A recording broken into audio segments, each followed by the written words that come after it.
남한과 북한의 이제 보건 분야를 보면 남한의 기대 수명은 우리가 82.4년으로 남녀가 이제 2016년 이렇다는 건데 굉장히 오래 살죠.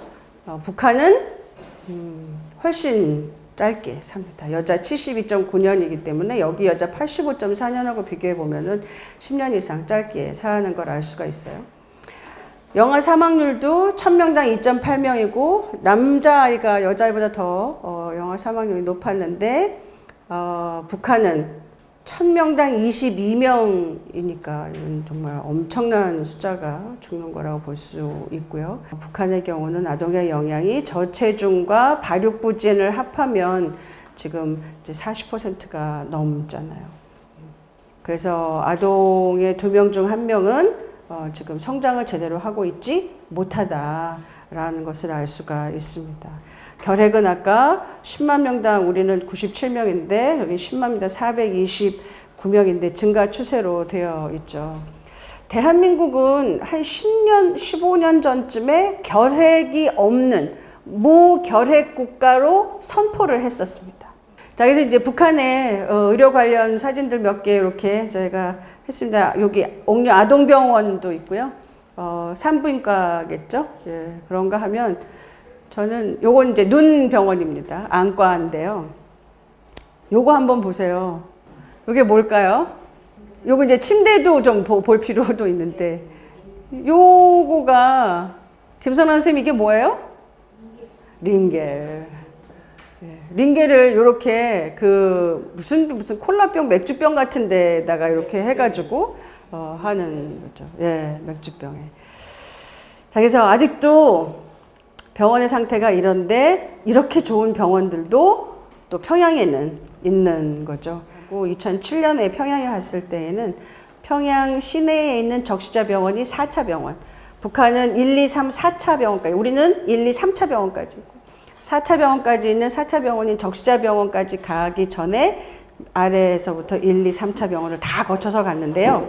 1, 2차 병원은 병원이라고 할 수도 없고 제가 갔을 때 2차인가 3차 병원이었나 기억 잘 안 나는데 거기에 엑스레이 찍는 기계가 있었어요. 그런데 정말 옛날에 그 렌트겐 박사님이 만들었을 것 같은 딱 그렇게 생긴 나무로 되어 있는 거가 거기에 있었는데 우리 같이 갔던 우리의 리더였던 한 기관의 기관장이셨는데 어떤 단체에 그분이 이거 절대 버리지 말고 통일이 되는 그날 이거 나한테 줘야 돼요. 내가 박물관에 잘 모셔놓을 테니까 이제 그렇게 얘기했던 게 기억이 납니다. 그리고 바늘도 계속해서 바늘이 한 개. 종이도 하얀 종이가 아니라 누런 갱지라고 그러는 거죠. 그게 차트고 차트는 없고 그냥 종이로만 거기에 이제 연필 하나. 요 고개가 딱 우리한테 자랑 삼아 보여주는 우리 잘하고 있어요 하고 보여주는 병원이 이제 그 상태였습니다. 이제 마지막으로 우리가 관심을 둬야 되는 대상이 장애인 되겠습니다. 농아학교, 맹아학교 같은 특수학교들이 있다고 하고요. 2013년에 장애인 보호협약에 서명하고 2016년에 기준서도 기탁을 했고 그래서 장애자 보호법도 만들었고 특히 2013년에는 평양에 조선장애 어린이 회복 중심이라고 하는 이 중심이 센터, 우리들은 센터라고 말하는 걸 이제 여기 중심이라고 해석을 하는 건데 그런 센터를 건립을 해서 지능장애하고 사지장애, 그러니까 우리가 말하는 지적장애하고 지체장애겠죠. 를 대상으로 서비스를 제공을 해주는 그런 센터까지도 건립을 했다는 겁니다. 장애인 자체도 차별인데 장애인 안에서도 엄청난 차별이 존재를 한다고 그래요. 영예군인은 당연히 우대를 하겠죠. 그런가 하면 선천적으로 장애를 갖고 태어나는 아동은 아주 홀대를 한다고 합니다. 거주에 있어서도 차별이 있어서 영예군인은 평양에서 살거나 어디서 살아도 상관이 없는데 그 외의 장애인들은 평양에 거주하는 것을 제한하는 격리 조치를 한다고 하고요. 자, 그렇게 해서 이제 우리의 취약계층이 있는데 그 많은 이제 취약계층들을 이제 우리가 이제 그 통일이 되면 만나서 이제 함께 이제 서비스를 주면서 이제 함께 생활을 해야 되는데 그리고 이제 서비스들을 전달을 해줘야 되겠죠. 사회복지의 학자로서 저한테는 굉장히 커다란 과제였어요. 그래서 복지 전달 체계를 무엇으로 볼 것인가, 전달 체계를 있다고 할 것인가, 없다고 할 것인가. 당연히 없죠. 복지가 없기 때문에 없다고 보고 이제 시작을 했습니다. 통일사회에서 사회복지는 혼란을 최소화하고 남북한 주민들이 통일받은 중요한 요소로 작용해야 하는데, 어떤 혼란한 경우라도 복지는 전달이 되어야 하고 전달될 수밖에 없는 것이 바로 복지이고, 또 복지를 통해서 전달 체계를 잘 잡는다면 군이나 경찰이 아니라 훨씬 거부감 없이 복지 전달 쉽게 수행할 수 있지 않겠느냐. 사회복지사들이 전달 체계를 잡은 것을 통해서 사회의 혼란이 정리가 된다면 훨씬 더 부드럽게 사회가 수용적인 사회로 갈 수 있을 것이다. 그러면서 복지 전달도 당연히 수용이 되겠죠. 이런 사람들이 주면 복지라고 받아들이지 않을 수 있는 것도 이제 충분히 가능하다는 거죠. 그래서 관이죠. 그리고 민의 협동하는 전달 체계가 만들어진다면 아주 바람직할 것이다. 그래서 단순한 공권력이 아니라 공공의 지원을 각 주민의 상황에 맞게 적절성과 유연성을 확보하면서 신뢰성을 확보할 수 있는 수준으로 전달 체계를 사용을 하면 참 좋겠다. 그래서 그렇게 전달 체계를 세팅을 해야지 되겠죠. 그래서 남한과 이제 그 북한이 어떻게 갖고 다른지 그 전달 체계를 만들 수 있는 지역사회의 현황을 좀 봤더니, 자, 같은 점으로는 동단위의 행정 구조가 유사하다는 거죠. 남한의 동주민센터로 통장이 있고 북한의 동주민센터로 인민반장이 있다는 거예요. 그러면서 동단위에서 사람을 중심으로 동네가 움직이는 것을 볼 수 있다. 남한은 동단위의 공무원, 동단위 지역사회복지관, 동단위 각종 단체들로 복지 인프라가 세팅이 되어 있다면, 북한은 여맹이나 인민반을 중심으로 동행사, 장례, 결혼 등 각종 행사들이 추진된다. 이 인민반장은 주로 여성이 많이 한다고 하더라고요. 인민반장은 기본적으로 여성인데 남자들은 다 일하러 나가고 여성들이 이제 지역에 낮 시간에 남아있기 때문에 이제 그랬었다고 하더라고요. 그렇지만 또 다른 점도 없지 않아 있겠죠. 대부분의 사회적인 상황이 다른 거죠. 정치, 경제, 사회, 문화 전반에 있어서 다 다르다고 볼 수 있고요. 복지 욕구가 당연히 다 다르겠죠. 그래서 꼭 해야 하는 것이 바로 이 통일사회에서 북한 지역에서 살고 있는 주민들이 어떤 복지 욕구가 있는지를 파악해야 한다. 사회복지를 전공하신 분들은 다 항상 너무 자주 들어서 아는 단어인 니즈 어세스먼트라고 하는 욕구조사. 그죠? 욕구 파악이라고. 당연히 통일사회에서는 북한 지역에 남아있는 주민들이 어떤 욕구를 가지고 있는지 꼭 봐야 된다는 것이고, 복지 인프라 서비스 양과 내용이 당연히 다르니까 그것을 어떻게 그 차이를 좁힐 것인지를 봐야지 되겠죠. 북쪽은 물적 자원도 부족하고 인적 자원도 부족할 수 있는데, 제가 볼 때 여기 써 있는 것처럼 활용 가능한 북한 주민을 인적 자원으로 활용할 수 있기 때문에 여기에 유사하다고 했었던 사람 중심으로 직능 단체도 있고, 또 여기 인민반장을 비롯한 동 단위의 사람들도 다 있기 때문에 이 사람들을 제가 볼 때는 효율적으로 활용 가능한 지역사회 자원으로 한다고 하면 여기에서 다른 점으로 보여지는 것들에 대한 것이 충분히 해결 가능하지 않겠느냐가 제 생각이고요.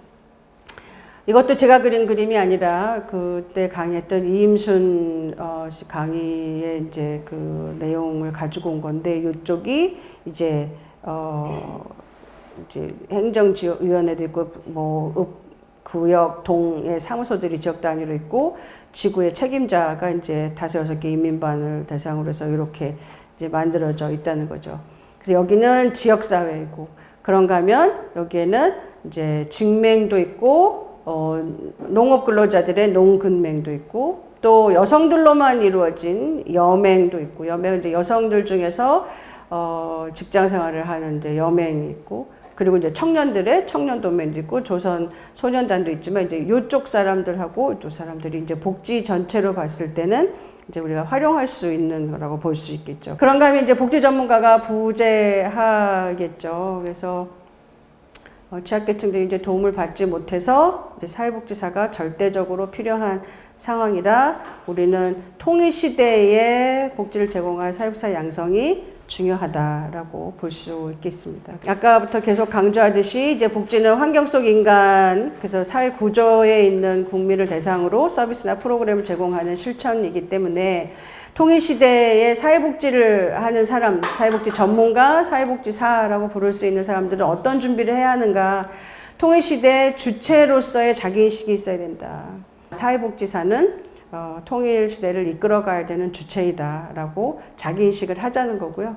그래서 복지의 이슈들을 좀 선도해 가면 좋고, 복지 정책과 법과 제도를 그러니까 이해하고 연구해야 하고, 그래서 협력체계 형성을 하기 위해서 네트워크를 구성하고 운영하는 게 좋은데, 그래서 이제 우리가 이렇게 아카데미를 운영하는 것도 다 이렇게 이해하고, 특히 심화 과정까지 하고 나면 2번의 강의를 이 자리에서 같이 들었기 때문에 좀 더 끈끈한 그 네트워크 형성이 되어 있어요. 그래서 월 1회 만나서 북한 음식도 먹고 토론도 하고 뭐 놀러도 가고 어디 가서 뭐 구경도 하고 오고 이제 그렇게 하고 있습니다. 자, 그렇게 네트워크를 구성해서 운영하는 게 굉장히 중요하다는 거죠. 서로가 이걸 향해서 가는 거예요. 자기인식을 하면서. 그러면서 이제 모형도 연구하고 시뮬레이션도 한번 해보기도 하고 이제 그렇게 하는 겁니다. 그래서 북한에 대한 이해, 북한의 삶의 이해, 북한과 남한의 같은 점과 다른 점 이해, 북한의 사회복지, 남한의 사회복지에 대해서 좀 이해하는 그런 과정을 거치면 좋겠다는 거고요.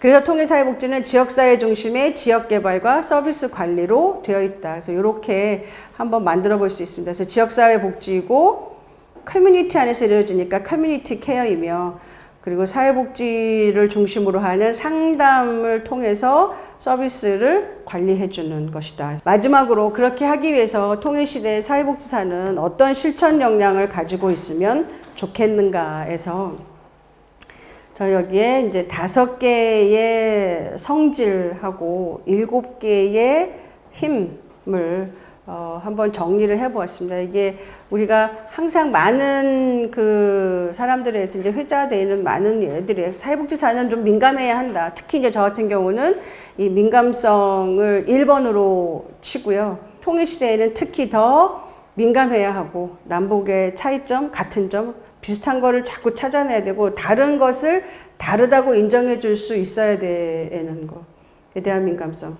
편견에서부터 자유로울 수 있어야 되는 그런 개방성. 그리고 통일시대라고 그러는 게 굉장히 힘든 상황이죠. 통일사회가. 거기에서 내가 헌신할 수 있어야 되고, 그리고 개척해 나가야 되고. 그렇지만 이 현실성은 사실은 제가 생각하지 않고 있었지만 우리의 이제 북한 이탈 주민들을 많이 만나고 인터뷰를 많이 하면서 그분들이 나한테 해준 이야기였어요. 어머 정말 우리나라 통일이 됐네. 이제 잘해봐야지. 다 좋게 해야지. 잘해야지. 그렇게 갖고는 절대로 안 된다. 현실이 어떤지를 정확하게 직시하는 것이 중요하다. 그 다음에 이제 한 7개 정도 뭐 더 많이 있을 수도 있고 또 더 합할 수도 있고 이제 그렇겠지만 저는 정말 잘 관찰해야 된다고 생각을 했어요. 통일사회에서 지금 사회가 어떻게 변화하고 있는지, 사회가 어떻게 바뀌고 있는지, 사회가 어떻게 갈등을 유발해내고 있는지, 또는 갈등을 없애려고 노력하고 있는지, 하여튼 사회가 어떻게 운영되고 있는지를 잘 관찰할 수 있는 능력이 정말 중요하다라고 생각을 했고요. 그런가 하면 현실을 파악해야 되는 게 중요한 만큼 참아줄 필요도 있다고 생각했습니다. 인내력도 굉장히 꼭 필수적으로 갖춰야지 될 그런 이제 역량이라고 봤고요. 공감력은 뭐 사회복지사라면 누구나 가지고 있어야 되는 거고, 다양한 정보를 가지고 있어야 북한에서 이제 무엇인가를 하려고 했을 때 성공할 수 있을 거예요. 그래서 통찰력, 뭐 순발력 이런 것들은 다 당연히 우리가 생각해낼 수 있는 이제 그런 것이라고 봤습니다. 그래서 이렇게 그냥 제가 조금 설명을 좀 더 붙여놨는데, 우리가 이제 잘 하기도 하고 잘 하지 못할 수도 있을 거예요. 잘 했을 때 성공하는 거에 대해서도 당연히 이루어내야 되는 거지만 잘하지 못했을 때 실패를 절대 두려워하지 않아야 하는, 그래서 실패마저도 나의 성공으로 가는 길, 성공이란 단어조차도 무엇이 성공인데 하는 질문을 할 수 있을 거기 때문에, 그래서 통일사회에서 우리는 지금 남한 사회에서도 사실은 갈등이 많이 있기 때문에 통일되었을 때 그 사회에 갈등이 없게 살아야 된다라고 생각하는 것조차가 이미 벌써 현실성에서 벗어나는 생각인 거죠. 사회는 갈등을 만들고 갈등은 사회를 만든다라는 말이 있을 정도로 갈등이라고 그러는 거가 사회에 없는 것이 건강한 건 절대 아니기 때문에 갈등이나 도전이나 하는 그 단어들을 나하고 친숙하게 함께 풀어가야 되는 것으로 삼고, 갈등과 도전을 내가 해결해 나아갈 때에 무엇인가를 할 수 있는 그런 자리에 있는 그 힘을 더 감사하게 생각해야 한다. 이제 그 차원으로 통일을 준비하면 좋을 것 같습니다. 그래서 10주 동안 서로가 서로를 가르쳐가면서 서로가 서로를 자극해가면서 재미있게 배우고 또 좋은 네트워크를 형성하는 그런 한 학기 되었으면 좋겠습니다. 고맙습니다.